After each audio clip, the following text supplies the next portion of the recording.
Hi guys, so I look weird. It's that stuff on my roots again. It's not a proper dye anyway.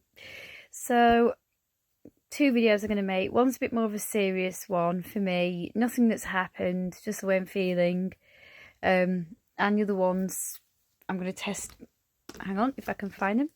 I'm finally going to test these out before I wash this off, because I'm probably going to end up washing. I don't want my hair smeared in this if I'm just, before I go to bed tonight. So I may as well just spray a little bit on now. I'm not going to do like, obviously I can't do one half like I wanted to and the other half. In fact, to be honest, I was only going to do the front bit of each half anyway. But I can do the end bit and wash it out.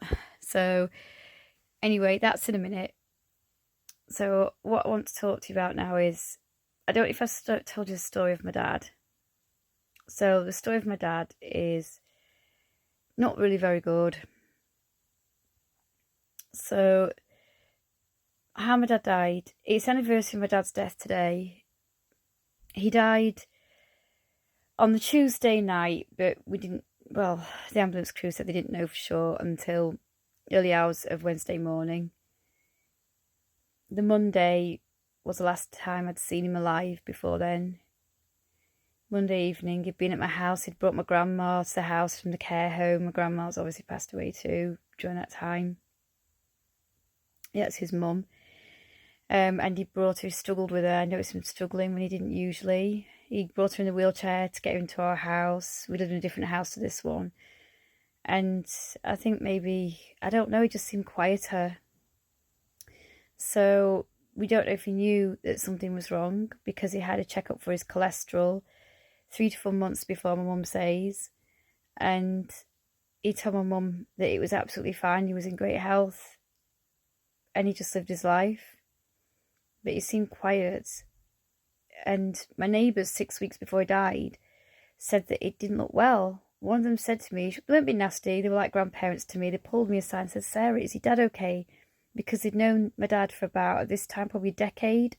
They said, he doesn't look, maybe just over about 10, 11, 12 years. Can't remember exactly. And they said, he doesn't look well. And they said, "Are you sure he's okay?" And I said, yeah, we thought he was okay. Didn't think anything of it. So we just carried on. And if I remember rightly, like I said, 6 weeks later, he died.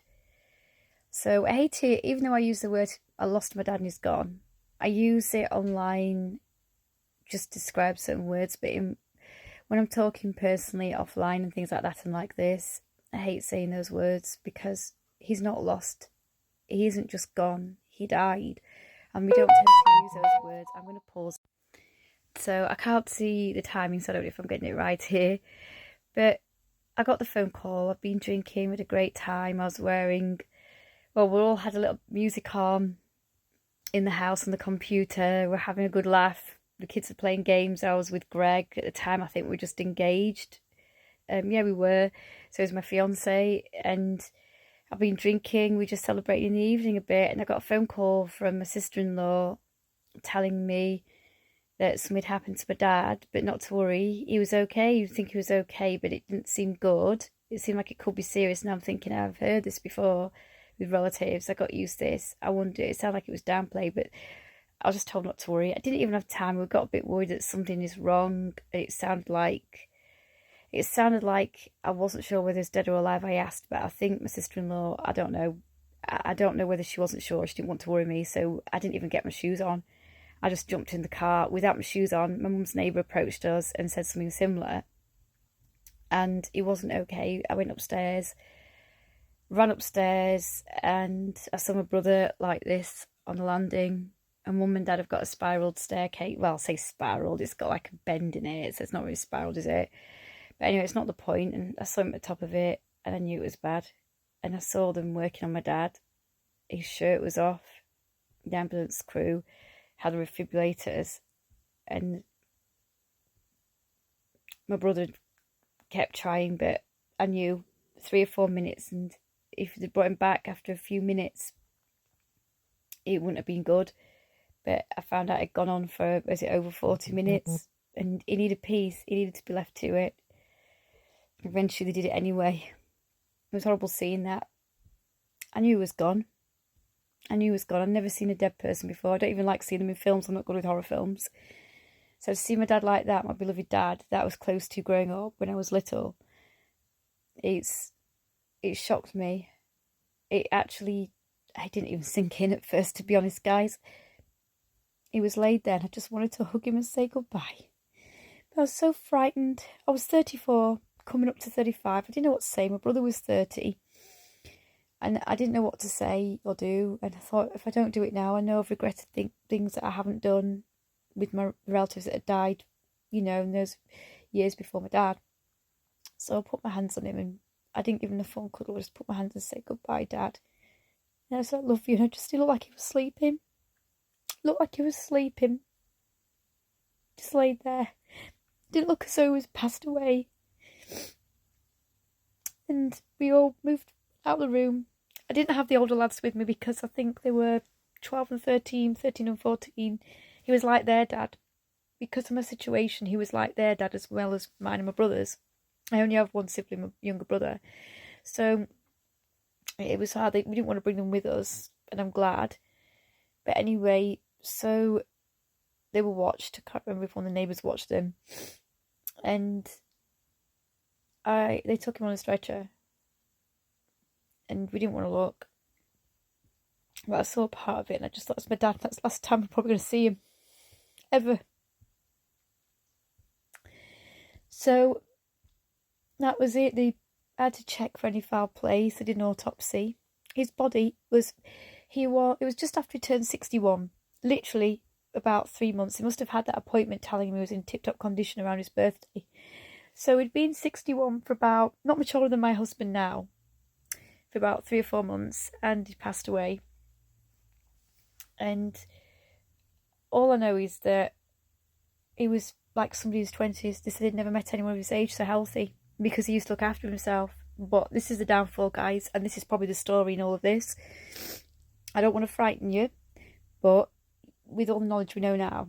But anyway, the point is that they said that the only thing that had killed him was the tiniest little bit of fat that clogged up his arteries. That's it. He smoked.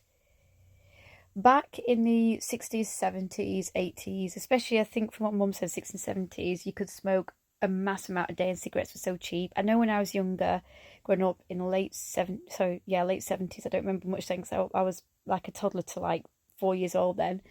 So mostly in the 80s, I remember 90s also. I remember having like warnings on the back of magazines and newspapers, usually magazines that you get every weekend or whatever you get your subscription.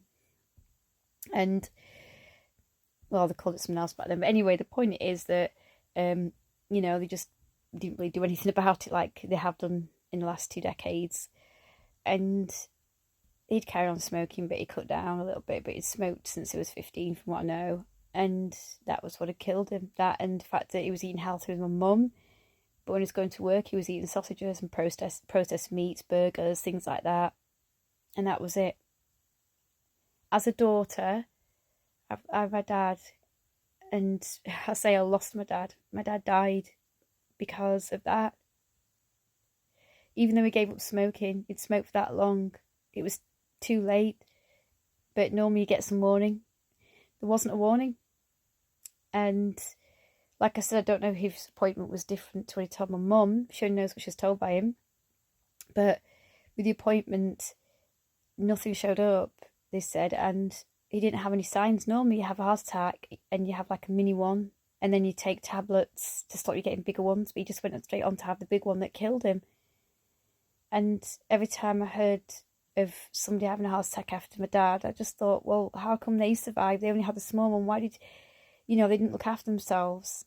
All right, my dad didn't quite as much as he should have done, but my dad looked after himself in every other way more than most people. And how come he just didn't have the warning signs, or he didn't just have a smaller heart attack where he just needed tablets and prevent him from having a bigger one? His body went straight in from, he seemed like a superhero. He was our superhero, like Superman. He was fit and strong, going to gym. The day but that was it, all of that, and then he died.